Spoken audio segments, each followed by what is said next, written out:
আসন্ন বিধানসভা নির্বাচনকে সামনে রেখে রাজ্যে অবাধ, সুষ্ঠু ও শান্তিপূর্ণ ভোট প্রক্রিয়া নিশ্চিত করতে কড়া অবস্থান নিয়েছে নির্বাচন কমিশন। অতীত নির্বাচনের অভিজ্ঞতা মাথায় রেখে এবার 6টি মূল নীতিকে সামনে রেখে এগোচ্ছে প্রশাসন। সেই লক্ষ্যে সুন্দরবন পুলিশ জেলার প্রতিটি থানায় শুরু হয়েছে বিশেষ ব্রিফিং এবং প্রস্তুতি বৈঠক।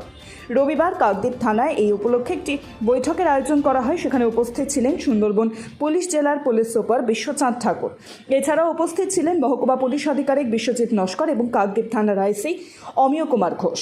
এ বিষয়ে পুলিশ সুপার বলেন, নির্বাচন কমিশনের নির্দেশিকা অনুযায়ী জেলার প্রতিটি থানার অফিসার ও পুলিশ বাহিনীকে ধাপে ধাপে প্রশিক্ষণ ও ব্রিফিং দেওয়া হয়েছে। এবারের নির্বাচনে হিংসামুক্ত, ভীতিমুক্ত, প্রলোভনমুক্ত পরিবেশ নিশ্চিত করার পাশাপাশি ছাপ্পা ভোট, বুথ জ্যামিং এবং ভোটারদের যাতায়াতে বাধা রোধে বিশেষ জোর দেওয়া হচ্ছে। তিনি আরও বলেন, কমিশনের নির্দেশ অনুযায়ী আমাদের জেলায় প্রতিটি স্তরের অফিসার ও ফোর্সকে ব্রিফ করা হচ্ছে। আমাদের প্রধান লক্ষ্য এমন পরিবেশ তৈরি করা যাতে প্রত্যেক ভোটার কোনো ভয় বা বাধা ছাড়াই নিজের ভোটাধিকার প্রয়োগ করতে পারেন। উল্লেখ্য, সুন্দরবন পুলিশ জেলার অধীনে মোট 13টি থানা রয়েছে। প্রতিটি থানায় এই নির্দেশিকা পৌঁছে দেওয়া হয়েছে এবং এলাকা অনুযায়ী স্পর্শকাতর বুথগুলিতে বাড়তি নজরদারির পরিকল্পনা নেওয়া হয়েছে। পুলিশ প্রশাসনের এই তৎপরতা ভোটের আগে সাধারণ মানুষের মধ্যে আস্থা ও নিরাপত্তার পরিবেশ তৈরি করবে বলেই মনে করছে ওয়াকিবহাল মহল।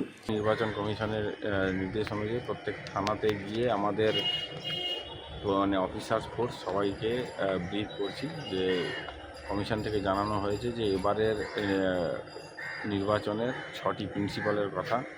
সেটা হচ্ছে no violence, no intimidation, no inducement, no booth, no ছাপ্পা ভোট, নো বুথ জ্যামিং আর নো সোর্স জ্যামিং, মানে ভোটারদেরকে যাতে কোনো না আটকানো হয়। এবং 6টি প্রিন্সিপালের কথা জানানো হয়েছে, যেটা এবার এই ইলেকশনের প্রিন্সিপাল হবে, যেটা ইমপ্লিমেন্ট করতে বলা হয়েছে। তো সেই বিষয়টাই আমি আমার ইউনিটের অফিসার এবং ফোর্সদের সবাইকে ডাউন দ্য লাইন ব্রিফ করলাম। কাকদ্বীপ থেকে বিশ্ব সমাচার নিউজ টিম।